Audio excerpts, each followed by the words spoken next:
अस्सलाम वालेकुम नाज़रीन, प्रोग्राम सिंध की आवाज़ के साथ मैं हूं ज़ुहैब ज़रदारी। और नाज़रीन, आज हम मौजूद हैं धाबे जी में और यहाँ पर एक धरना दिया उन वुरसा ने, जिनके नौजवान को गुज़िश्ता रोज़ कत्ल कर दिया गया और बेईमाना कत्ल कर दिया गया। और वो यूँ हुआ कि कराची का इलाका मलीर है और वहाँ पर मेमन गोट में पीपल्स पार्टी की एक एमपीए के घर से एक लाश बरामद हुई। और बाद में पता चला कि वो जो लाश है एक सोशल एक्टिविस्ट नाजिम जोखियो की है, जो यहाँ आचार सालार गोठ है एक, जो गगर फाटक के करीब कराची के ही हदूद में आता है।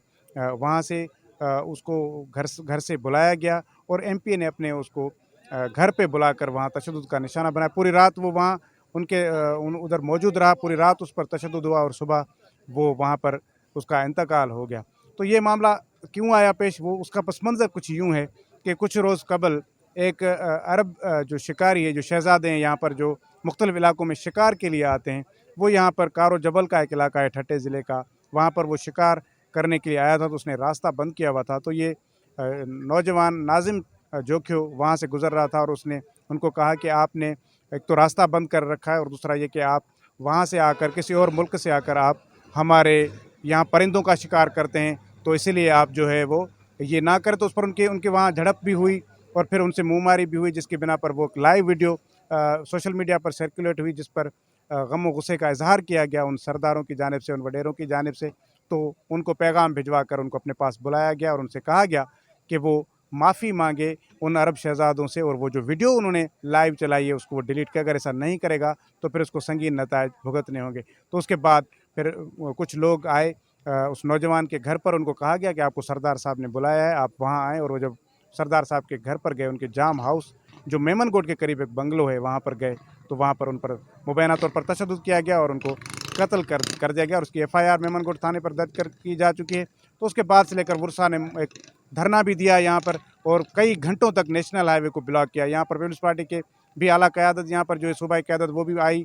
लेकिन ये है कि उनका मुतालबा कि एफआईआर तो हो गई है, लेकिन उस एमपीए को जो सरदार है उसमें जो नॉमिनेट है जाम अवैस गोराम जोखियो, उसको गिरफ़्तार किया जाए।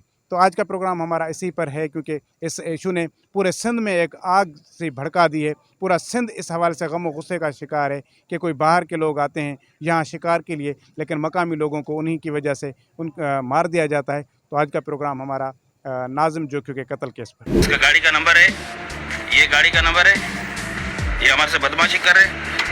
ये बंदा है हमारे से बदमाशी कर रहा है, ये हमें धमकियां दे रहा है, पुलिस की और हमें धमकियां दे रहा है। ये देखो मोबाइल मुंहिंजो अरब हो या अरबनि जो को माण्हू हो जेको मूंखे धमकियूं ॾिए पियो ऐं लाइव वीडियो, मुंहिंजी मोबाइल बि मूंखां पूरी मोबाइल मूंखे वापसी बि ॾिनई, पर मतिलबु मुंहिंजे मथां तशदुद कयो वियो ऐं मूंखे धक बि न हया हुआ। पोइ उन खां बाद में आउं चुप थी वियो। वरी वधीक 15 ते कॉल कई पुलिस खे, वरी पुलिस जी मूंसां राब्तो ई हो, पर उन खां बावजूदि हुननि ॿी बि गाॾी घुराई। पर वरी आउं जिते बीठो त मूंखे ठीकु आहे, तव्हां गाॾी घुरायो, ऐं 15 ते कॉल करे पुलिस तो घुराया।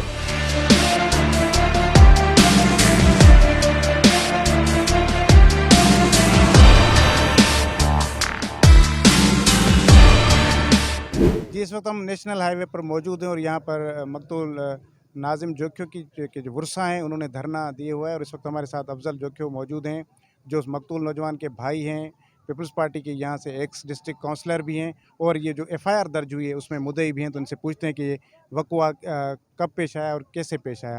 तो जी, मतलब बताइएगा कि हुआ क्या था पहले ये मामला इतना कि फिर इस हद तक कि फिर आपके भाई को कत्ल कर दिया गया। ये मसला इस तरह पेश आया कि ये इनके जो हमारे सरदार हैं ना, इनके 35 से 40 साल तक तकरीबन ये इधर शिकार पे आते रहते हैं, सऊदीया से और भी जो मुल्क कंट्री हैं वहाँ से आते हैं। तो कभी किसी ने शिकायत नहीं की उनसे, ना उनकी की थी। तो ये पता नहीं कहाँ से खबीस लोग आए थे, तलूर के पीछे, एक तलूर के पीछे भागे थे। तो तलूर इनसे हाथ से निकल गई, साइड से कहीं और साइड चली गई। तो ये कोशिश कर रहे थे कि गांव के तकरीबन आधा किलोमीटर फासले पे ये मेरे भाई ने इनकी गाड़ी देखी। तो मेरे भाई ने इनको रोका, इनको बोला आप लोग कहाँ जा रहे हो, उर्दू में बोला। तो वो इंग्लिश कर रहा था, इंग्लिश में बात कर रहा था। हम वी आर जाम सरदार जाम अवैस मनी, मतलब पैसा, यानी कि वो पैसे ले रहे थे, पैसा लेता है, मुँह मांगी कीमत उनसे लेता है। तो जैसे उनको मेरे भाई ने वीडियो वायरल की, तो उन्होंने भाई को थप्पड़ मारे, मोबाइल छीनी। फिर मेरे भाई ने हिम्मत की, हौसला अफजाई करके उनसे मोबाइल छीनी, फिर दोबारा वीडियो वायरल की। उसके बाद फिल्फ और जैसे वीडियो हमारे सरदार जो जिसका नाम नॉमिनेट है जामा अवैस बिजार, यहाँ से इस साल के जामा ठठा में खड़े हैं, यहाँ से मुंतखब पीपल पार्टी का एमपी है वो, यहाँ से इस हल्के का साकरों का। तो उसने मुझे पर्सनल सेक्रेटरी से कॉल कराई, मुझे डायरेक्टली कॉल की, मुझे बोला कॉल की जाम साहब ने कि आपके भाई को कौन सा इसको बोल फिल फॉर वीडियो डिलीट करे और मेरे पास पेश हो, आप ले आओ उसको पेश करो। मैं बोला ठीक है, मैं देखता हूँ मामला क्या है। तो भाई से मैंने पूछा घर जाके, तो भाई ने बोला मैं नहीं मानता इन सरदारों को, मैं ना झुकने वाला हूँ, ना आपकी बात मानूंगा, आप मेरे भाई हो, आपकी 1000 बात मानूंगा, ये नहीं मानूंगा, मैं झुकने वाला नहीं हूँ। इन्होंने गलती की है, मेरे इंसल्ट किए, थप्पड़ मारे, मेरी भी कोई हैसियत है, मैं भी इज़्ज़तदार हूँ, मेरे भी बच्चे हैं। तो सरदार साहब ने चीटिंग करके, धोखा करके, उसके बड़े भाई जाम अब्दुल करीम ने मुझे बुलाया, नियाज़ जो नॉमिनेट एफआईआर में, वो मुझे घर से लेने आया। जैसे घर पहुंचा तो उसने बोला 11 बजे रात को, कल रात को 11 बजे तकरीबन मुझे कॉल की कि मैं आपके घर से बाहर खड़ा हूँ, आप आ जाएं, जाम साहब ने बुलाया, आपके भाई को भी ले चलें। तो मैंने भाई को बोला आपको जाम साहब बुला रहे हैं, आप चलो, जो मसला है वो हल करेगा। हम तो उम्मीद ये रखे गए थे मेरा भाई लौटेगा इधर, सही सलामत आएगा, लेकिन हमें क्या पता इन ज़ालिमों के पास इनकी कस्टडी में भाई रखते हैं। 3 बजे मुझे वापस रिटर्न किया जामाओं से, मेरे भाई को कस्टडी में ले लिया, कमरे में बंद किया, मेरे सामने उन्होंने थोड़ा तशद्दुद किया, मेरे भाई ने चीखें मारी। मैंने सरदार साहब को हाथ जोड़े, मेरा बाबा मुझे माफ़ कर दो, मैं सॉरी करता हूँ। उसने बोला आपकी 1000 बात मानूंगा अफजल, लेकिन ये आपने भाई ने गलती की, ये सॉरी करे। तो 2 घंटे बाद फिल्फ और जाम साहब ने मेरे भाई को, मकतूल को फेस टू फेस बुलाया, उससे बात की, नाज़िम बेटा आप सॉरी करें, अरब सोए कि मैंने ये शरारत की है, मैं माफ़ी चाहता हूँ। उसने बोला कतई नहीं, हरगिज़ नहीं, मुंह पे बोल दिया। लेकिन किसी की हिम्मत नहीं होती है कोई जाम साहब के सामने कोई आंख उठाए, तो उसने हिम्मत की, उसके पास हौसला था, वो बहादुर था। उसने जाम साहब को मुंह पे बोल दिया मैं ना झुकने वाला हूँ, ना मैं सॉरी करूँगा, वो लोग मुझसे सॉरी करें। तो मैंने भाई को थोड़ी इंसल्ट की, मिलवा आप सरदार साहब से बात कर रहे हो, आप तमीज़ से बात करें, ये बड़ा है हमारा, जाम साहब है, सरदार है, कौम का सरदार है। तो उसने बोला आप चुप हो जाओ, मैं आपकी इज़्ज़त करता हूँ, लेकिन मैं झुकने वाला नहीं हूँ, उसी टाइम बोला था। तो फिर 3 बजे मुझे जाम अब्दुल करीम बोला आप जाओ घर, ये मेरी कस्टडी में है, मैं कल 10 बजे आपको बुलाऊंगा, अरबों को बुलाऊंगा, नाज़िम और इनकी सुलह कराऊंगा। मैं तो ये पुरुमीद बस होके यहाँ से निकला जामाओं से, तो 10 बजे मुझे कॉल आती है, मेरे कज़न को 7 बजे कॉल आती है कि ये मसला हो गया, आप लोग पहुँचो जल्दी, ये नाज़िम का मसला था। इन्होंने बता नहीं कि डेड बॉडी पड़ी है। हम जहाँ जैसे जामा हाउस पहुँचे चैम्बर में, वो मौजूद नहीं थे, दोनों भाई जाम अब्दुल करीम और जाम अवैस मौजूद नहीं थे। उनके छाटते जो हैं फैसले करते हैं ना वडेरे, वो उधर वेट कर रहे थे हमारा। तो उन्होंने बस जैसे पानी पिलाया, उन्होंने बाल की आपके भाई की एक्सपायर हो गई है, वो डेथ हो गया, उसकी बॉडी इधर पड़ी है जामा हाउस में। तो मैं जहाँ जाम अब्दुल करीम चैम्बर में बैठता था, मैं उसके साथ खाना साथ खाता था 3 टाइम। अच्छा, मुझे इतना बताओ कि जब आपको रात को बुलाया उन्होंने, आप उनके जामा हाउस गए, तो कौन कौन मौजूद था वहाँ? वहाँ पे उसका पर्सनल सेक्रेटरी मुझे लेके गया था, उनके 2 कज़न थे नियाज़ के, जो नॉमिनेट एफआईआर में, वो उसके साथ थे, और उनके सामने उन्होंने थोड़ी चमचागिरी की। एक है जाम साहब में से कौन मौजूद था? जाम साहब, जाम अब्दुल करीम बाहर आया, वो मौजूद था, वो बिज़ी था वीडियो गेम में, बड़ी स्क्रीन लगी हुई थी, वीडियो गेम में बिज़ी था, बात कर रहा था नाज़िम को नहीं छोड़ो, नाज़िम को नहीं छोड़ो। जाम अब्दुल करीम बड़े भाई को बोला इसको सज़ा दो, मेरी इंसल्ट की है, मेरी पेमेंट ये रुका रहा है, मेरे मेहमान नेक्स्ट टाइम नहीं आएंगे, मेरी इंसल्ट हो रही है। रेंजर्स के थ्रू इसको थ्रेट करवा रहे थे। तो बोला आप अगर मेरे पास नहीं आओगे जाम हाउस, तो रेंजर्स आएगी, 8 गाड़ियाँ आएगी, आपके भाई को आपको उठाएगी, किडनैप कर लेगी। बोला ठीक है। तो मैं प्रेशर में चला गया, तो भाई को कस्टडी में, अपनी कस्टडी में रख दिया। 5 से 6 बजे फजर को जाम अवैस उस टाइम तक जागता है, रात को जागता है, दिन को सोता है, आवाम यहाँ रुलती है। वो एमपी है हमारा, अफसोस है इन एमपियों पे, हमारे एमपियों पे, कि ये रात को जागते हैं, दिन को सोते हैं, दिन चलिए, आराम। ये बताएं कि जब आपको जब गए वहाँ जाम अब्दुल करीम मौजूद थे, वो कह रहे थे कि इनको मारो भी। और जो एक ऑडियो क्लिप जो आया है मकतूल का, जिसमें वो किसी वकील को कह रहे हैं कि मुझे जाम अब्दुल करीम ने बुलाया है, मैं उसको पेश कर होने जा रहा हूँ, अगर कुछ हो जाए तो आप मामला देख लें। तो फिर आपने एफआईआर में जाम अब्दुल करीम को क्यों नॉमिनेट नहीं किया? मसला इस तरह था कि मेरा भाई कानून जानता था, अनपढ़ था, 5 क्लास तकरीबन पास था, लेकिन वो कानून से मसला सब कुछ हासिल करता था, कानूनी बंदा था। उसने जैसे नियाज़ साहब 11 बजे मुझे उठाने आया था, तो उसने बोला गेट से अंदर गया, घर पे मैं बता के आता हूँ। इसने ये वीडियो वायरल करके वकील को, एडवोकेट उसका दोस्त था, उसको भेज दी। वो अभी बेचारा रो पड़ा है, इधर आया था तदफीन में, वो यहाँ पे शामिल हुआ है, तो वो अभी रो पड़ा है। तो उसको भेजी, मुझे जाम अब्दुल करीम ने बुलाया, मुझे ख़तरा है, जो भी मसला हुआ, जो मुझसे मेरे से कुछ होता है कल, तो आप केस कर लेना मेरी तरफ से। ये बात उसको की, वो तो जानता था। आपने फिर क्यों नॉमिनेट नहीं किया उसको? मुझे 100% शक ये है कि उसने थोड़ा, जाम अब्दुल करीम ने थोड़ा ज़ख्मी किया नाज़िम को।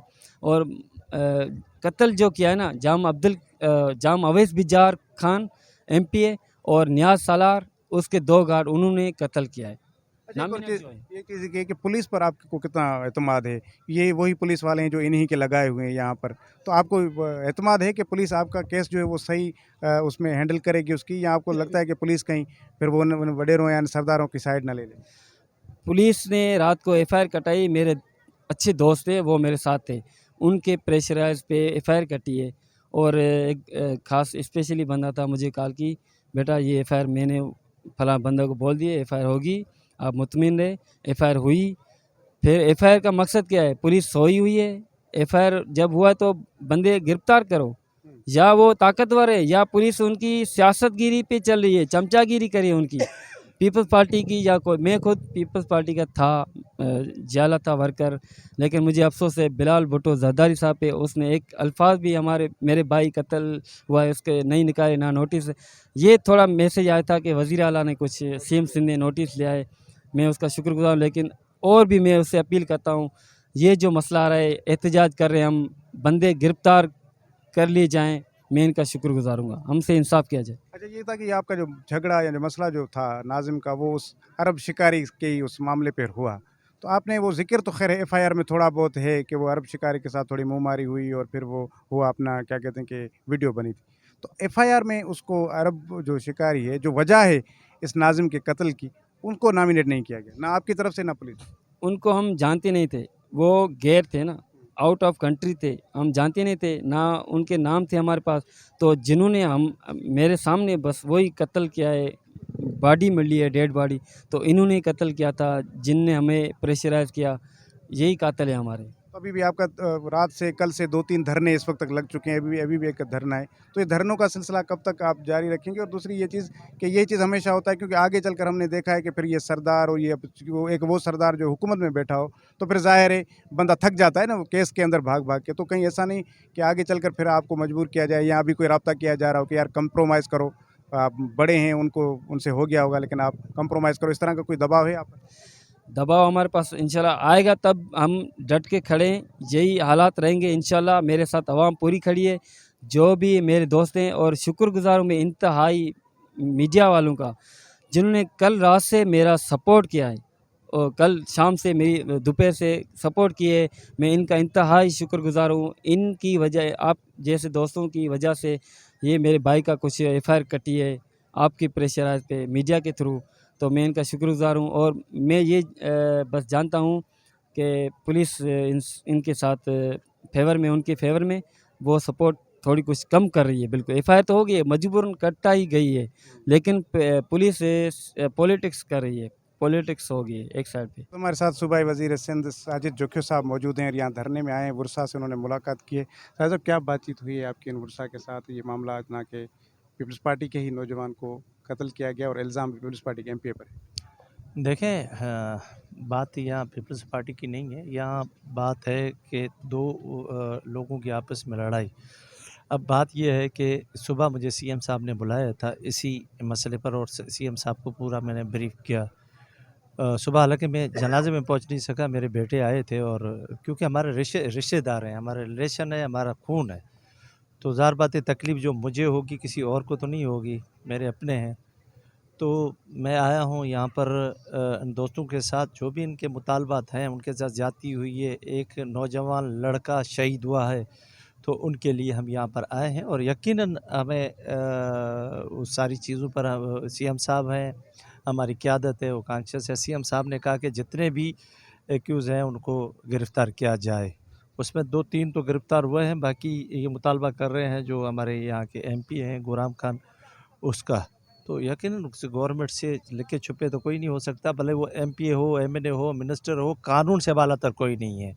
तो कानून की गिरफ्त में ज़रूर आएगा, ज़ाहिर बात है। अगर उसने किया भी है, उसकी तफ्तीश होगी, इन्वेस्टिगेशन करने वाले इन्वेस्टिगेशन करेंगे कि उसका कितना है। तो ये सारी चीज़ें हैं, तो मेरे ख़्याल में उसको खुद ही सरेंडर करना चाहिए। अगर अल्लाह न करे अगर इस जगह पर मेरे पर ये हो तो मैं खुद सिलेंडर हो जाऊँ। तो खुद ही सिलेंडर होना चाहिए और उसको सारी जो चीज़ें हैं वो सामने इश्यूज़ जो भी हैं वो जाकर कोर्ट के सामने पेश करने चाहिए और जाकर वो चीज़ें सारी बताएँ।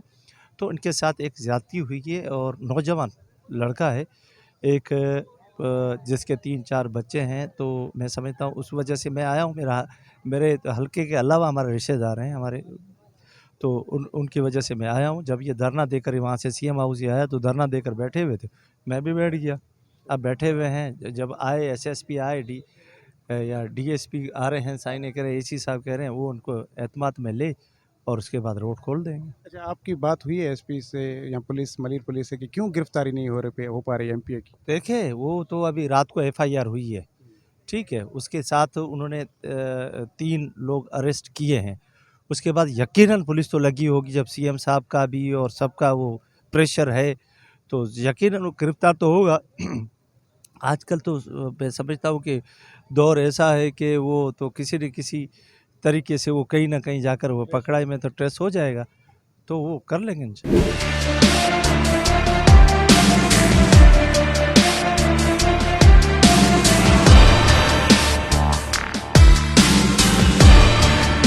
इस वक्त हमारे साथ पीपल्स पार्टी के एमपी राजा अब्दुल रज़ाक साहब मौजूद हैं और यहाँ धाबे जी में धरने में आए हैं और जो मकतूल के वर्षा है उनसे मुलाकात भी की है, उनके साथ धरने में भी बैठे हैं और उनके साथ इज़हार हमदर्दी किया है। तो इन पर बात करेंगे इनसे। राजा साहब, ये इतना बड़ा वाक़या है कि एक नौजवान को बुलाकर फिर उसको अपने बंगले पर कत्ल कर दिया गया तशद्दुद करके, और इल्ज़ाम आपके एमपीए पर है।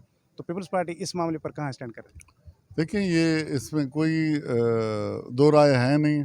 सबसे पहले तो हम इस वाक़े की पुरज़ोर मज़म्मत करते हैं। दूसरी बात ये कि हम ये अभी भी साबित कर चुके हैं और आइंदा भी इंशाल्लाह करेंगे, पहले भी कर चुके हैं कि हम हमेशा मज़लूम के साथ खड़े हुए हैं और खड़े रहेंगे इंशाल्लाह। बाकी अगर मुल्ज़िम है, नॉमिनेट है, देखो ये चीज़ किसी को कातिल करार देना या न देना वो कानून का काम है, वो इन्वेस्टिगेशन का काम है। हमारा सिर्फ ये मतलब जो भी इसमें मुल्ज़िमान अभी वर्षा ने जो नॉमिनेट किए हुए हैं उनकी फिलफोर उनको गिरफ़्तार किया जाए, उनको गिरफ़्तार करके कानून के कटघरे में खड़ा किया जाए, फिर इंसाफ होगा इंशाल्लाह। आज इसी सिलसिले में हम तो आ रहे थे इनके पास तज़कियत के लिए, लेकिन जब हम काफ़ी पीछे पहुँचे तो रोड बंद देखा, उसके बावजूद हम पैदल चल के यहाँ आए। ये हमारे ही लोग हैं, ये हमारे बच्चे हैं। ये जो जवान शहीद हुआ है, यकीनन ये एक उसकी फैमिली के लिए, उसके बच्चों के लिए, उसके ख़ानदान के लिए एक बहुत बड़ा वाक़या है और अफसोसनाक वाक़या है। इसलिए हम उनके साथ हमदर्दी में खड़े हुए हैं, हम उनके साथ खड़े हुए हैं। अच्छा, तो इसमें पुलिस की तरफ से इन पर इनके एतमाद नहीं ज़ाहिर कर रहे, क्योंकि ये धरना भी उसका सबब है। जिस तरह आपने कहा कि ये कातिल गिरफ्तार होने चाहिए, तो अभी तक अक्यूज़ की गिरफ्तारी की ना होने की वजह क्या आपको नज़र है? ज़ाहिर है आप सिटिंग एमपी हैं, आप हुकूमत में बैठे हैं, तो हुकूमत ने पुलिस को से मालूम तो किया होगा। देखो, ये एक कुदरती अमल है कि जहाँ भी कोई इस तरह का वाक़या होता है तो वर्षा का फ़ौरन ये ज़हन होता है, उनके जज्बात होते हैं कि फ़ौरन से फ़ौरन कातिल गिरफ़्तार हों, कातिलों को फांसी दिया जाए, कातिलों को सज़ा दिया जाए, ये उनके जज्बात होते हैं। और ये इसमें कोई वो गलत नहीं है, वो अपनी जगह पे बिल्कुल सही है। लेकिन ज़ाहिर है कानून अपना रास्ता खुद निकालता है और हम अपने तौर पे भी कोशिश कर रहे हैं, कानून अपनी कोशिश कर रही है। सीएम साहब मुसलसल राब्ते में, आईजी राब्ते में, एसएसपी मलिर राब्ते में। हमारा भी ये मुतालबा है, हम बल्कि उनको कहेंगे, कातिल को ये मैसेज आपके तवज्जुह से दे रहे हैं जो नॉमिनेट हैं, वो अपने आप को फ़ौरन वो सरेंडर करके वो गिरफ़्तार हो जाएं, ताकि अगर वो गुनाहगार हैं तो उनको सज़ा मिले, अगर वो बेगुनाह हैं तो अपनी बेगुनाही साबित करें, कोर्ट में साबित करें, ताकि हमारे ये जो यहाँ हमारे माएँ बहनें बच्चे और ये बैठे हुए हैं रोड पे, ताकि इनको तसल्ली हो। अच्छा, इनका ये जो माएँ बहनें यहाँ बैठी हुई, इनका जो बड़ा एक तो ये एग्जाम्पल के तौर पर बैठे हैं कि चलें भाई एक नाजिम जोखियों को कत्ल किया गया, लेकिन ये बेसिकली ये जो नज़र आ रहा है ये कि एक वो सरदारी निज़ाम है जो पूरे सिंध में रहा है जी, और जिसके जुल्म और बर्बरियत की दास्तानें फैलेंगी। आप नहीं समझते कि ये एक बड़े बहुत शॉकिंग न्यूज़ नहीं है कि कराची के अंदर भी सरदारी निज़ाम इस कदर मजबूत हो कि किसी को भी आप घर से उठाएं, अपने बंगले में ले जाकर तशद्दुद करके मार दें? तो पीपल्स पार्टी तो एक सेकुलर जमात थी, पीपल्स पार्टी तो अवाम की जमात थी। पीपल्स पार्टी में अगर इस तरह के सरदार आकर हुकूमतों में बैठ जाएंगे तो फिर इन अवाम का तो फिर अल्लाह ही हाफिज़। देखो, इसकी जुज़ियात पे हम अभी नहीं जाएंगे कि किस तरह हुआ सरदार, लेकिन यहाँ ये सरदार ज़माने से रह रहे हैं। जब तक हमें याद है कि मलीर में जाम साहब है, या और कोई सरदार नहीं है, लेकिन जाम साहब यहाँ कदीमी रहते हैं, लेकिन इनका पहले इस तरह की कोई हिस्ट्री नहीं है कि ये जो उमूमन सरदारों के रवैये होते हैं उस तरह नहीं है। अभी भी अगर जाम करीम है या दूसरे जो उनके ज़ाहिर पॉलिटिक्स में सरदारी पर नहीं चलता। पॉलिटिक्स है, सियासत है, न्याज़मंदी सियासत है, अपने लोगों के दुख दर्द में शामिल रहना, उनके साथ रहना, उसमें फिर वो उस तरह का जो लेवल है जिस तरह बलूचिस्तान में इंटीरियर में होता है उस तरह की, कराची में उस तरह का फिर रवैया नहीं चल सकता। बज़ाहिर तो जिस तरह जाम अब्दुल करीम है, बिजार खान के बाद अगर वो सरदार बने तो बज़ाहिर मतलब वो बड़े पोलाइट, एजुकेटेड और एक सुलझा हुआ नौजवान है, लेकिन इस तरह के जब वाक़ियात होते हैं फिर लोगों में एक गम व गुस्सा आ जाता है, फिर उसकी बहुत सारी पहलुओं को देखा जाता है। लेकिन उस पर हम उस तवील बहस पे जाए बगैर हम वेरी सिंपल ये कहते हैं कि कोई भी हो, कितना भी असर रसूख वाला या पावरफुल शख्स हो, उसको ये हक नहीं दिया जाता कि किसी को कत्ल करे। वो तो इस्लाम में भी नहीं है, दीन में भी नहीं है, कुरान में ये है कि एक इंसान को कत्ल करना गोया पूरी इंसानियत को कत्ल करना। तो उसको हम किसी तरह उनको ना सपोर्ट करेंगे ना उनको, बल्कि उनकी मजम्मत करते हैं सब। जी, इस वक्त हमारे साथ सरदार असलम गबोल साहब मौजूद हैं, मुस्लिम लीग नून के रहनुमा हैं, और यहाँ पर बुरसा के साथ यहाँ पर ये धरने में मौजूद हैं, इनसे बात करते हैं। तो ये इतना बड़ा मामला हो गया आपको कि सरदारी निज़ाम हम कराची से बाहर तो सुनते थे, लेकिन अब कराची में भी उतना ही ये ताकतवर है जितना बाकी सिंध के इलाकों में। तो ये जो मामला नाजिम का जो जोखियों का जो कत्ल का पेशा है, इस पर क्या कहेंगे? सर उस पर ये कहेंगे जो आज से 10 साल 5 साल 3 साल 5 साल पहले जैसा MQM करती थी, जैसा MQM कराची में करती थी, ये जो जाम गोराम का यही काम है। इसने कोई ज़मीन नहीं छोड़ी है, कोई तलोर नहीं छोड़ा है, कोई बता माफिया नहीं छोड़ी है। इतना बड़ा लैंड माफिया है जिसकी कोई हद नहीं है। उसकी वजह है कि हम गरीब लोगों ने वोट दिया। ये उनकी कौम है जोखियो, क्या इसको इतना तरस नहीं आता था? इनके जो बड़े सज़ा देते थे, अगर वो सज़ा दे देते तो काबिल कबूल था। इनके बड़े क्या सज़ा देते थे? मिट्टी डालते थे, मुँह सिर के ऊपर मिट्टी डालते थे ताकि इसको सज़ा मिल जाए, 8 दिन 10 दिन उसको माफ़ किया जाए। इतना बड़ा जुर्म नहीं है। इसको मोटरसाइकिल के केस में, किसी क्लेशन के केस में इसको अंदर भेज देते थे। साल 6 महीना कोई बड़ी बात नहीं है। ये जो भयानक, ये तो राजा डहर के दौर में ऐसा नहीं होता था। राजा डहर के दौर में ऐसा नहीं होता था जैसा इन्होंने किया है। ये पीपल्स पार्टी वाले सब ऐसे ही है। भुट्टो साहब, बेनज़ीर को छोड़ के जो जरदारी पार्टी है, सबसे बड़ा लैंड माफिया जरदारी है, जिन्होंने सब करप्ट MP MNA लाए हैं, जिनकी वजह से गरीब आवाम के साथ जुल्म हो रहा है। कोई टक्के का काम नहीं हुआ है। सिर्फ जिए भुट्टो कब तक चलेगा भाई? इन गरीबों का खून ऐसे ज़ाया होगा। एक इससे पहले कत्ल किया जाम गोराम ने, इससे पहले जाम गोराम ने कत्ल किया, उसको भी माफ़ कर दिया है। कुछ नहीं हुआ, कुछ नहीं हुआ। उसका नाम निशान नहीं है, उसका नाम निशान नहीं है सर। उसका नाम ताज मोहम्मद जोखियो, उसके बेटे को भी पग पहनाई है, सरदारी की पग उसको पहनाई है। इन गरीबों के साथ का क्या कसूर है भाई? अरब के लोग आते हैं, उनकी इज्जत है। हम लोकल लोगों की इज्जत नहीं है। क्यों? कि वो $10 लाख देते हैं एक शिकार का। $10 लाख मीठा है, जो अपनी कौम मीठी है। तो खुदा रहा उनको मैं झोली के कहता हूँ, आपने जैसा जुल्म किया अल्लाह पाक करेगा तुम्हारे साथ, ऐसा जुल्म होगा। अगर तुम्हारा बच्चा होता, अगर बच्चा होता, अगर तुम्हारे घर में ऐसे लाश जाती तो आपको पता चलता। हमें दुख है, मैं गरीबों का सरदार हूँ, मैं दुख है। हमें किसी पार्टी से शाहूकार नहीं। पीपल्स पार्टी में 40 साल मैंने दिए। भुट्टो साहब को देखा, बेनज़ीर को लंदन में रहे, दुबई में जलावत नहीं काटी। ऐसा जुल्म मैंने नहीं देखा कि आज तक कोई नहीं आया। हम पीपल्स पार्टी के लोग हैं, हमारे खून में पीपल्स पार्टी है, मगर पीपल्स पार्टी जरदारी की वो काम कर रही है, MQM से बढ़ के काम कर रही है। हम किसको फरियाद सुनाए? चीफ जस्टिस हमारी सुने, चीफ जस्टिस क्यों नहीं सुनता है, चीफ ऑफ आर्मी क्यों नहीं सुनता है? क्योंकि हम गरीब लोग हैं, हमारी कोई नहीं सुनता है। इस पे चीफ नोटिस क्यों नहीं लेता है? ये 3 दिन से रोड बंद है, इस पे क्यों नहीं नोटिस होता है? वजह क्या है? अगर किसी का कुत्ता गुम हो जाता है उसके ऊपर भी नोटिस हो जाता है। हमारा आदमी शहीद हो गया, नौजवान, उसके बच्चे हैं, हमारा कसूर क्या है कि हम गरीब है? हमारी सारी जमीनें इन्होंने हड़प की हुई है। हमारे पास जबकि कागजात है, पाकिस्तान बनने से पहले ठट्टा टू बम्बई का रिकॉर्ड है। जिधर हम खड़े हुए, ये 800 एकड़ पलीचो, इस पलीचो ने 800 एकड़ पे कब्जा किया हुआ, सब हमारे गोट है। मगर क्या पीपल्स पार्टी की हुकूमत है, जो बोलते हैं उसको मार देते हैं।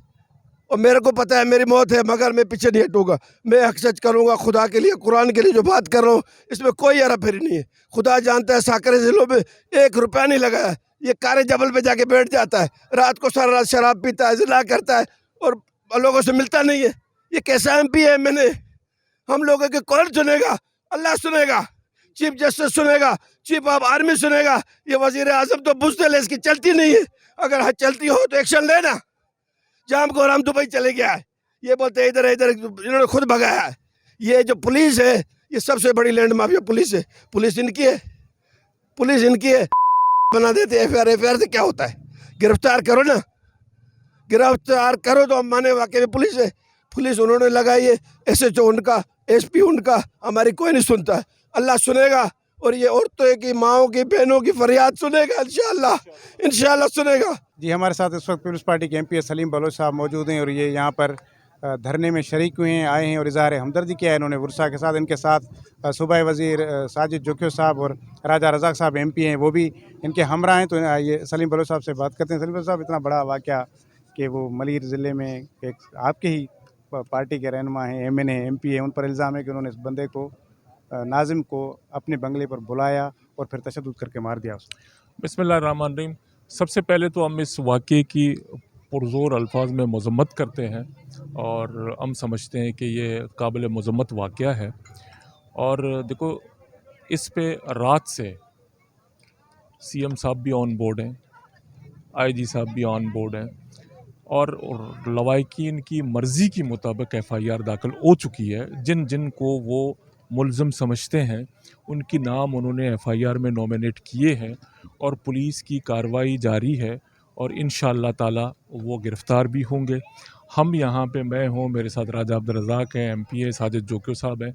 हम यहाँ पे आए हैं सिर्फ़ इन वारिसीन के साथ, इनकी वर्सा के साथ, इनकी फैमिली के साथ इज़हार हमदर्दी के लिए कि इनके साथ जो जुल्म और ज़्यादती हुआ, हम उसमें इनके साथ खड़े हैं। हम इन मज़लूमों के साथ खड़े हैं, इन लवाहिकीन के साथ खड़े हैं, इसलिए हम यहाँ आते हैं। अभी आपकी कोई बात हुई कि ये क्यों बैठी? क्योंकि इनका मुतालबा ये है कि जो आपका MP है, जिनके खिलाफ FIR दाखिल हुई, उनको गिरफ्तार जब तक नहीं किया जाएगा इनका धरना जारी रहेगा। तो इस पर कोई हुई है आपकी बात? बिल्कुल, इनका मुतालबा यही है कि जब तक जिसको हमने मुल्ज़िम करार दे दिया है MP साहब है, वो जब तक गिरफ़्तार नहीं होगा उस वक्त तक हम रोड नहीं खोलेंगे। तो देखो, गिरफ़्तारी के लिए पुलिस की कार्रवाई जारी है, FIR भी हो चुका है और पुलिस गिरफ़्तारी के लिए कार्रवाई जारी है और मैं उम्मीद करता हूँ कि इंशाअल्लाह ताला शाम तक वो MP साहब खुद सरेंडर हो जाएंगे या पुलिस उसको गिरफ़्तार कर लेगा। तो इंशाअल्लाह ताला उस पर भी पेशरफ्त होगी। कानून से बालातर कोई नहीं है, कानून ताकतवर है, रियासत है और हम सब उस रियासत की कानून की पाबंद है। यहाँ कोई ताकतवर, कोई कमज़ोर नहीं है। अगर ताकतवर है तो रियासत है और उसके बाद अल्लाह ताला की ज़ात है। अच्छा सलीम साहब, कि ये पीपल्स पार्टी के लोग हैं तकरीबन, ये जो पूरा आपका पूरा हल्का, यहाँ से आप ठट्टा से लेकर आप चले जाएं मलीर तक, ये पीपल्स पार्टी के वोटर हैं और यहाँ से पीपल्स पार्टी जीती है, आप भी उसी हिस्से में आते हैं। इनका शिकवा है एक, जो मैं, क्योंकि काफ़ी देर से मैं इनके साथ मौजूद हूँ, कि रात जब ये डेड बॉडी जिनाह में गई तो वहाँ मुखालिफ पार्टियाँ, जिनको उन्होंने वोट भी नहीं दिया, उनके लोग भी आ गए थे, लेकिन पीपल्स पार्टी से कोई भी इज़हार हमदर्दी करने के लिए नहीं आया। आप भी आएँ तो इतने घंटों के बाद आएँ। देखिए, जहाँ तक पाकिस्तान पीपल्स पार्टी की बात है तो मेरी भाई, ये जो अफजल साहब है, ये डिस्ट्रिक्ट काउंसिल का मेंबर मुंतखब हो चुके हैं पाकिस्तान पीपल्स पार्टी की ही टिकट पे। अफजल साहब और उसकी फैमिली, ये पूरा गोट पाकिस्तान पीपल्स पार्टी का है। ये गोट मौजूद है वहाँ पे तो पाकिस्तान पीपल्स पार्टी मौजूद है। हम सब आ गए ना, मैं MP हूँ, मैं आ गया हूँ, साजिद साहब यहाँ इसी हल्के का MP है, वो यहाँ मौजूद है, हम धरने में बैठे हुए। बाकी देखो, कुछ लोग इन इशूज़ पे पॉलिटिकल माइलेज लेना चाहते हैं, वो तो हर इशूज़ पे आपने देखा होगा वो वही लोग पहुँचे हुए, वो उनको मकसद है कि कोई लोगों से कोई हमदर्दी मैं नहीं समझता होगा, वो पॉलिटिकल माइलेज करने के लिए पहुंच जाते हैं। तो मैं समझता हूं कि ये वाक़या ऐसा अंदोनाक वाक़या है कि यहाँ पे किसी को सियासत नहीं करना चाहिए। ये फैमिली के साथ एक ज़्यादती हुई है, एक नौजवान का कत्ल हुआ है, हम सब उस फैमिली के साथ खड़े हैं। यहाँ पे मैं ये हरगिज़ किसी को ये इजाज़त हम नहीं देंगे कि वो इस इश्यूज़ पे सियासत करे। ये सियासत से बालातर इशू है, इंसानियत का इशू है। एक नौजवान की जान चली गई, हम उस फैमिली के साथ खड़े हैं। और ये जो आप कह रहे हैं ना, कोई फोटो सेशन के लिए कोई जना हॉस्पिटल जेएमसी पहुंच जाता है, कोई जो है वो सुबह जो है वो फर्स्ट शिफ्ट में आके खड़े हो जाता है, ये हमेशा ऐसे करते रहते हैं। लेकिन मजलूम के साथ कल भी पाकिस्तान पीपल्स पार्टी खड़ा रहा, आज भी पाकिस्तान पीपल्स पार्टी खड़ा है और इंशाअल्लाह ताला आने वाले कल भी मजलूम के साथ पाकिस्तान पीपल्स पार्टी खड़ा रहेगा। और ये लोग पार्टी से बालातर, ये हमारे राज के लोग हैं, ये हमारे कम्युनिटी के लोग हैं। ये पाकिस्तान पीपल्स पार्टी की आज से नहीं, जब से पाकिस्तान पीपल्स पार्टी बना, ये पाकिस्तान पीपल्स पार्टी के वोटर हैं। हर वक्त पाकिस्तान पीपल्स पार्टी के साथ खड़े रहे, पाकिस्तान पीपल्स पार्टी के साथ सियासत की इन्होंने। तो पाकिस्तान पीपल्स पार्टी की भी इनके साथ उतनी ही हमदर्दियाँ हैं जितना मोहब्बत पाकिस्तान पीपल्स पार्टी के साथ है, इनकी उतनी ही हमदर्दियाँ पाकिस्तान पीपल्स पार्टी के साथ है। और इनको जो उम्मीद है इंसाफ की, वो अल्लाह ताला की ज़ात से है। और उसके बाद अगर ये किसी से उम्मीद लगा के बैठे हैं तो सिंध गवर्नमेंट है और पाकिस्तान पीपल्स पार्टी। तो ये कितना आखिर में बताएंगे, कितना आप यकीन दहानी कराएंगे, क्योंकि जो नॉमिनेट इसमें एक्यूज्ड है वो आपका सिटिंग एमपी है इस वक्त। आपने जैसे बताया अफजल आपके पार्टी के डिस्ट्रिक्ट काउंसलर रहे, तो काउंसलर जिसका भाई मारा गया वो भी पीपल्स पार्टी में, और जिस पर इल्ज़ाम है वो एमपी है पीपल्स पार्टी का। तो पीपल्स पार्टी के लिए एक बड़ा इम्तिहान भी है कि वो किस तरह इन लोगों के इंसाफ के लिए एक अपना इम्पार्शल किरदार अदा करे। क्या आपको लगता है कि आप अपने एमपी को सज़ा दिलवाएंगे और इन आवाम की आप सुनेंगे? देखो, ये कोई सियासी झगड़ा तो है नहीं। एक कत्ल हुआ, उसको किसी ने कत्ल किया है। ये अब मकतूल और कातिल के दरमियान का फैसला है। तो इसमें पीपल्स पार्टी मकतूल के साथ खड़ा है और खड़ा रहेगा इंशाल्लाह ताला।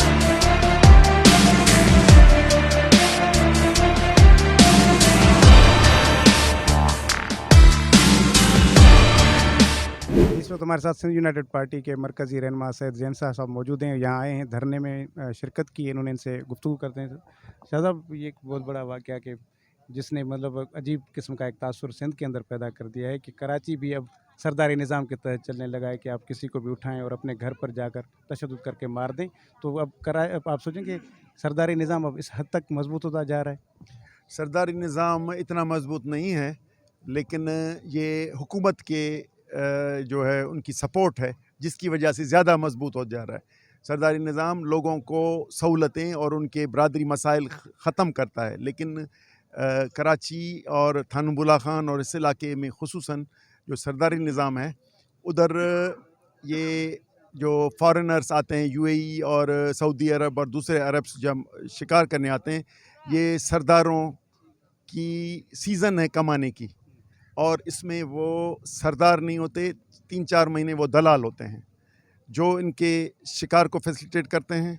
इनके जो अयाशियों शराब शबाब कबाब के फैसिलिटेटर हैं। तो ये अब सरदारों की कोई इज़्ज़त और इक़्तिदार ख़त्म हो गई हैं, और इन्होंने अपने लोगों को यानी ऐसे किया है कि ये यही इलाका है जहाँ से यही सरदार लाखों एकड़ प्रोटेक्टेड फॉरेस्ट ज़मीन की भी बेच के और पैसे कमा रहे हैं। और शिकार की सीज़न तो इनकी 50 साल से है, कराची से लेकर रहीम यार खान तक, कि ये सरदार उनके फैसिलिटेटर होते हैं और ये सीज़न कमाते हैं।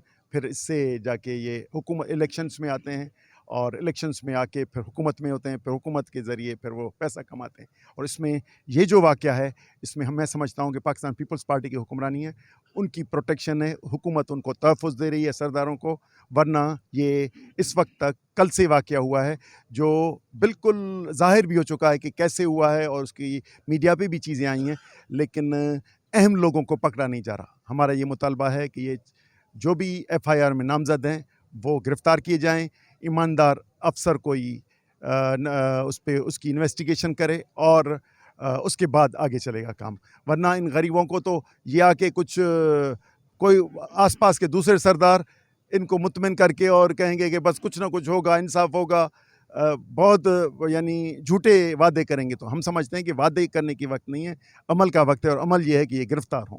अच्छा, जैसे कि आपने भी कहा और बिल्कुल ये हकीकत भी है कि सरदार हुकूमत का हिस्सा हैं, इसीलिए पावरफुल भी हैं।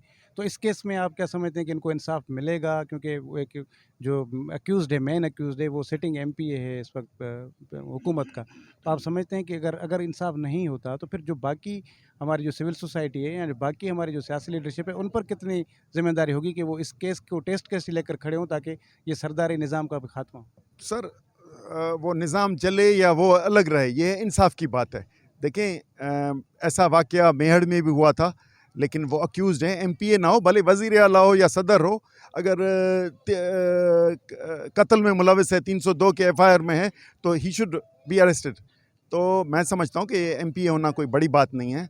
और दूसरा ये है कि दूसरे जो हैं, मुझे लगता है कि वो फैसिलिटेट करेंगे, ये इन लोगों को मुतमिन करने की कोशिश करेंगे और इनको इंसाफ को दूर करेंगे दूसरे सरदार। क्यों? कि यही एक दूसरे को वोट कराते हैं, यही एक दूसरे की सरदारी की नामजद, और इन्होंने हिस्से बनाए हुए हैं कि ये कराची का हिस्सा तुम्हारा है, इसकी ज़मीनें तुम बेचो। तो ये एक दूसरे का अंदर से मिले होते हैं अंदरूने, और ये मेरा ख्याल है गिरफ्तारी में मदद नहीं करेंगे, मुझे लगता है।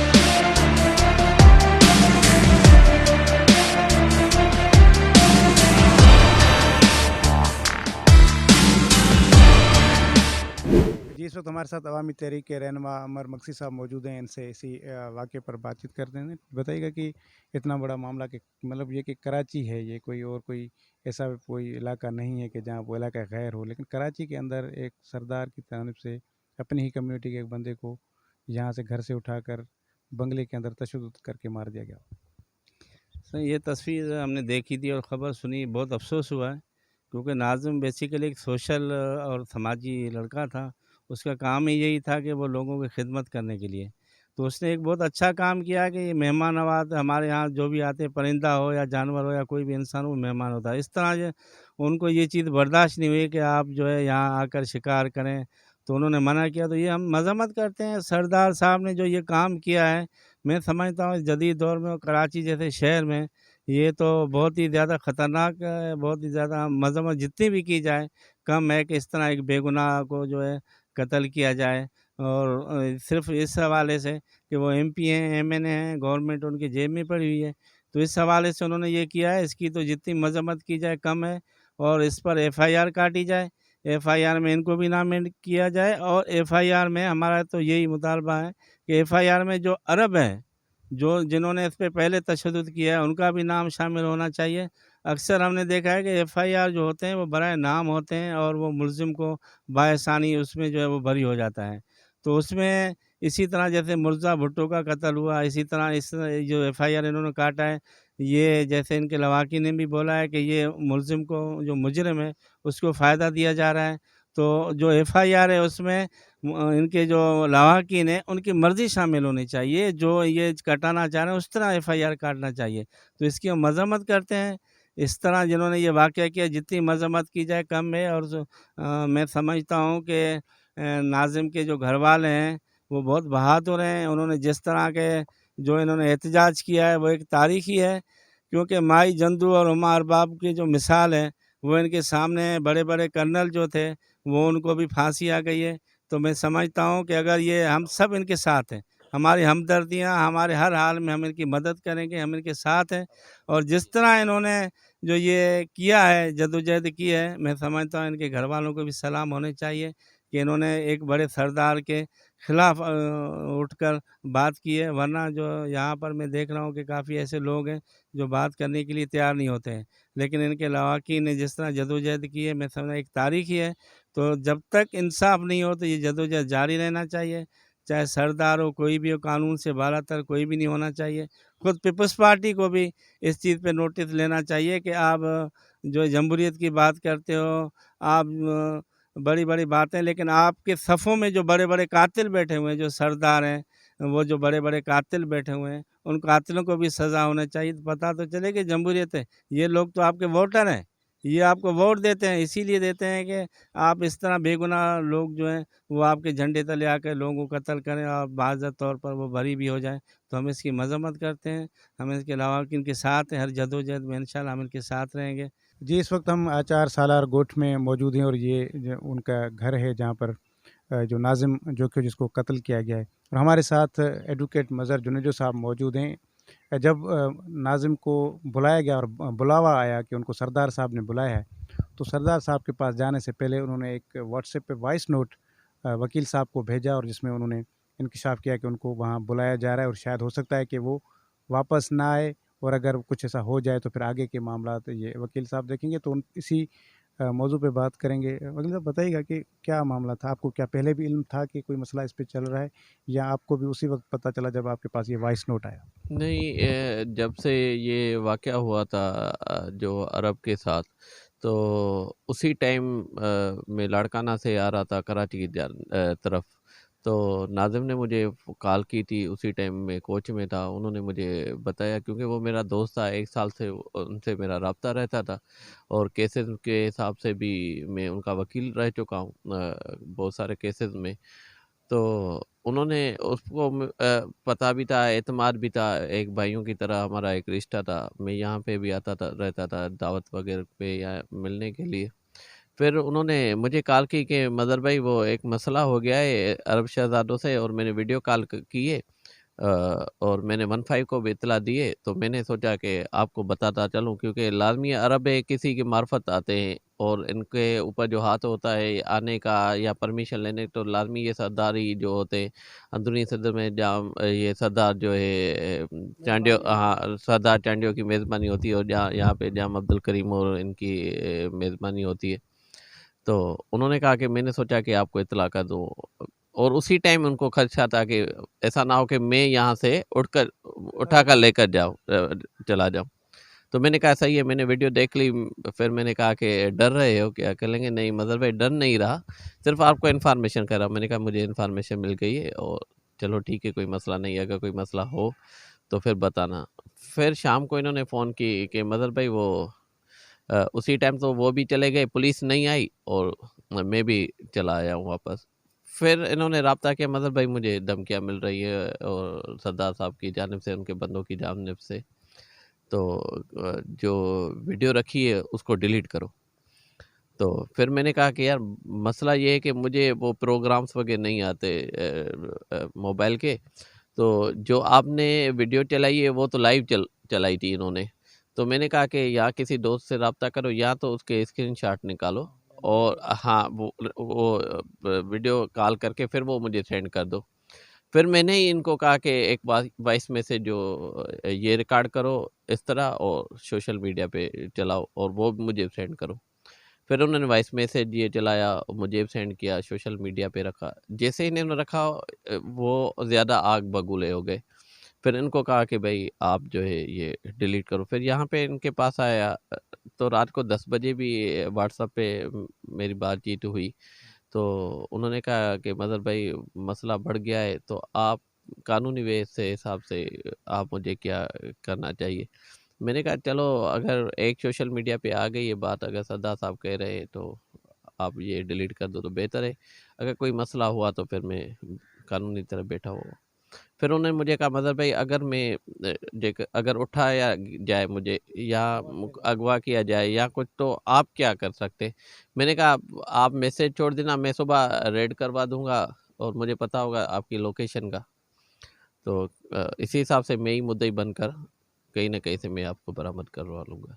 कह लगे सही है मदर साहब। फिर रात को मेरा व्हाट्सअप मैसेज 11:30 बजे का टाइम था, तो मेरी मोबाइल पे उन्होंने वॉइस पहले कॉल करने की कोशिश की मगर वो बंद था, तो फिर उन्होंने वॉइस मैसेज जोड़ दिया जो सोशल मीडिया पे एक्टिव हो चुका है। जब ये सिस्टम हुआ तो इनको जब लेकर गए तो आपको हमें पता है कि जो भी आप वॉइस मैसेज करेंगे या कोई भी वीडियो आप किसी को दोस्त को भेजेंगे तो आधे घंटे से पहले अगर आप डिलीट करेंगे तो एवरी डिलीट हो जाता है, वरना डिलीट नहीं होता है।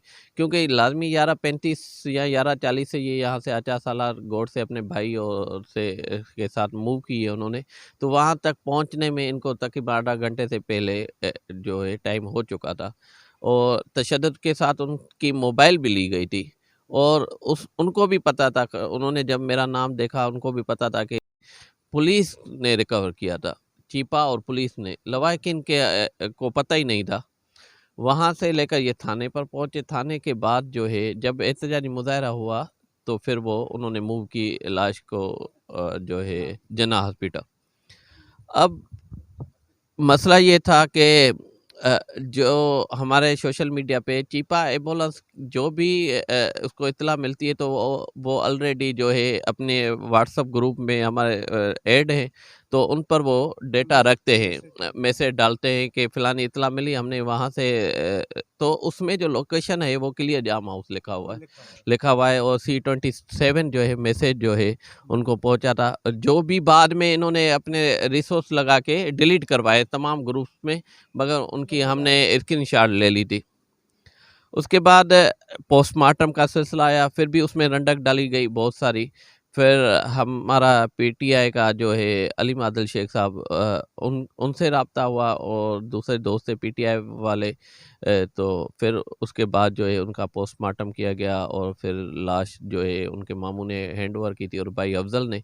उसके बाद जो है गुस्ल करवाया गया वहाँ पे गोरा कब्रिस्तान के साथ जो है चीपा वाला जो है सेंटर है उनके पास। फिर यहाँ लेकर आए तो ये वाक़या हुआ। ये जो एक तो आप खुद एक तो एफआईआर काटना, गिरफ्तार करना, देखो ना ये हमारी अच्छाई है, हमारी सच्चाई है, हमारे भाइयों दोस्तों के। यहाँ पे 2 बंदों को गिरफ्तार किया गया था जहाँ से लाश बरामद हुई थी, तो वैसे वो मुलविस नहीं थे। जब हमने एफआईआर दर्ज करवाया तो उसमें ना उनके हमने नाम शामिल किए और ना ही हमने कहा भाई हर किसी के छोटे बच्चे इनको हमें नहीं चाहिए। पहले तो एफआईआर पे अगर नज़र डालेंगे तो वो उन्होंने अपने मतलब की एफआईआर काटी है। मतलब आप एफआईआर से मुतमिन नहीं हैं? मैं भी मुतमिन नहीं हूँ, लवाहिकीन भी फ़िलहाल मुतमिन नहीं है, मगर क्योंकि वो उसी टाइम बच्चा था और उन्होंने कहा कि मदर भाई। अभी कुछ देर पहले अफजल से मेरी बात हुई तो उन्होंने यही कहा कि ये मेरी मर्ज़ी से और मैंने जैसा चाहा वैसी एफआईआर। मेन मसला ये है कि देखो ना ये जो कातिल है ना वो आम बंदा नहीं है, ये सरदार है, ये एमएनए है, ये एमपीए है और उनका इतना असर रसूख है। बड़ी बात ये है कि पीपल्स पार्टी की हुकूमत का बंदा है, ठीक है। तो अभी ये जो केस है ना, आप अगर एफआईआर पे नज़र डालेंगे तो ये तो कातिलों को बार बार पुलिस की जानिब से और इंतज़ामिया की जानिब से बचाने की कोशिश की गई है। अगर आप एफआईआर पे नज़र डालेंगे तो उसमें कोई ऐसा चश्मदीद गवाह नहीं है जिसने तशद्दुद करते हुए देखा हो। आप समझ रहे हैं, मैं भी एडवोकेट हूँ, तो हम इस पर अफजल के हिसाब से केस को नहीं चलाएंगे। मैं केस चलाऊँगा, डाइंग और डिक्लेरेशन कहा जाता है कि ये इसकी कानूनी हैसियत ये है कि कत्ल होने वाला कातिल को निर्वार करके जा रहा है, बता के जा रहा है। तो जो उनके बयानात जो मुझे मैसेज आया था उसमें उन्होंने क्लियर जाम अब्दुल करीम का नाम बोला है और जाम अब्दुल करीम का नाम इन्होंने एफआईआर में नहीं डाला, ठीक है। अभी मसला हुआ है जो अरब भाषण देते उनके भी नाम नहीं है और बड़ी बात यह है कि उसमें नामालूम भी नहीं लिखा गया है। इसका गाड़ी का नंबर है, ये गाड़ी का नंबर है, ये हमारे से बदमाशी कर रहे हैं, ये बंदा है हमारे से बदमाशी कर रहा है, ये हमें धमकियां दे रहा है, पुलिस की और हमें धमकियां दे रहा है। ये देखो मोबाइल मुंहिंजो ऐं अरब हो या अरबनि को माण्हू हो जेको मूंखे धमकियूं ॾिए पियो ऐं लाइव वीडियो मुंहिंजी मोबाइल बि मूंखां पूरी मोबाइल मूंखे वापसी बि ॾिनई, पर मतिलबु मुंहिंजे मथां तशदुद कयो वियो ऐं मूंखे धक बि न हया हुआ। पोइ उन खां बाद में आउं चुप थी वियो, वरी वधीक 15 ते कॉल कई पुलिस खे, वरी पुलिस जी मूंसां राब्तो ई हो, पर उन खां बावजूदि हुननि ॿी गाॾी घुराई, पर वरी आउं जिते बीठो त मूंखे ठीकु आहे तव्हां गाॾी घुरायो, 15 ते कॉल करे पुलिस तो घुरायो।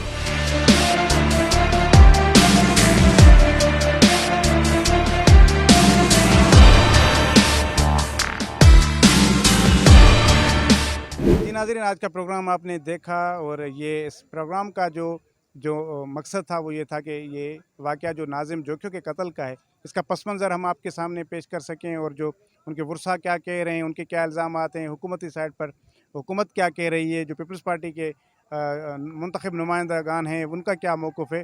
तो इस हवाले से हमने आपको आगाह किया। ये इंतहाई अफसोसनाक वाक़या, इंतहाई शर्मनाक भी वाक़या मैं इसको कहूँ कि यहाँ पर सिंध के अंदर अरब के जो हैं वो शहज़ादे जो यहाँ शिकार करने के लिए आते हैं। और अफ़सोस की बात है यहाँ पर हुकूमती सतह पर और यहाँ पर यहाँ के सरदार, यहाँ के वडेरे, यहाँ के बड़े बड़े लोग जो हैं वो उनके मेज़बान होते हैं और मेज़बानी के नाम पर उनको इलाका भी दे दिया जाता है और उनको हर तरह से फैसिलिटेट किया जाता है। फिर नाम उसको हम मेज़बानी का दें, लेकिन अब उसमें ये जो धंधा है ये बहरहाल अब बहुत खुलकर सामने आ रहा है कि जो इन सरदारों के पास, इन बड़े बड़े पॉलिटिशियंस के पास, इन बड़े बड़े लोगों के पास इतनी बड़ी जो गाड़ियाँ होती हैं, वो जब अरब शहज़ादे यहाँ आते हैं वो इनको गाड़ियाँ भी गिफ्ट करके देकर जाते हैं, लाखों डॉलर्स भी देकर जाते हैं। और बदले में क्या लेकर जाते हैं? बदले में वो यहाँ के परिंदे मार कर चले जाते हैं, यहाँ के लोगों की इज़्ज़तें मार कर चले जाते हैं। और हमारे सरदार, हमारे वडेरे वो उन इज़्ज़तों को नीलाम कर रहे होते हैं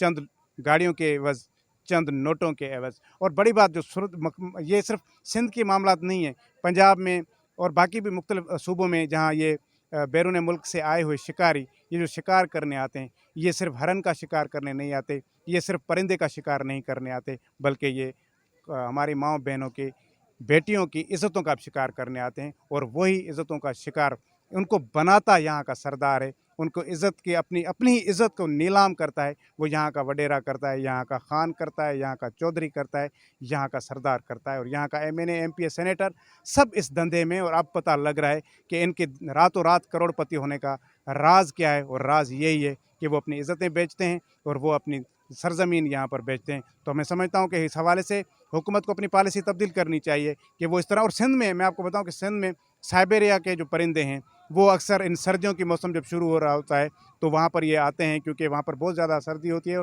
और सिंध का जो मौसम है वो उनके लिए काफ़ी अच्छा होता है, तो जिसकी वजह से वो यहाँ पर आते हैं। लेकिन हम समझते हैं कि ये भी सिंध का एक हुस्न है, तो सिंध हुकूमत अपनी इस पॉलिसी के ऊपर नज़रसानी करे। ये परिंदों को शिकार के लिए जो है वो उसमें लाइसेंस के हवाले से या जो उसके इजाज़तनामे में सख्ती करे कि इस तरह ना हो कि वो जो शिकार के लिए आता है वो सिर्फ परिंदे भी शिकार करे और यहाँ की इज़्ज़तों को भी शिकार करे। मेरे ख़्याल में इस हवाले से कि जामे पॉलिसी बनानी चाहिए। लेकिन उसके साथ साथ एक अहम चीज़ जो मैं आखिर में बताना चाहूँगा वो ये कि यहाँ लोगों का जो गम और गुस्सा है, लोगों का जो एहतजाज है, लोगों का जो रिएक्शन है और लोगों का जो रद्द-ए-अमल है वो बहुत ही ज़्यादा इस हवाले से भी ज़्यादा अप्रिशिएटेड है कि वो अपने ही सरदार के ख़िलाफ़ बात कर रहे हैं। जहाँ सरदार के सामने ऊपर बैठना गुनाह समझा जाता है, सरदार के सामने सर उठाकर बात करना गुनाह समझा जाता है, आज यहाँ पर उन्हीं सरदारों को इस रोड में बैठकर गालियाँ दी जा रही हैं। आज उन्हीं सरदारों को यहाँ बैठकर वो उनको उनकी औकात उनको याद दिलाई जा रही है। मेरे ख़्याल में ये भी सबसे बड़ी निशानी है। चाहे आज के इस एहतजाज से,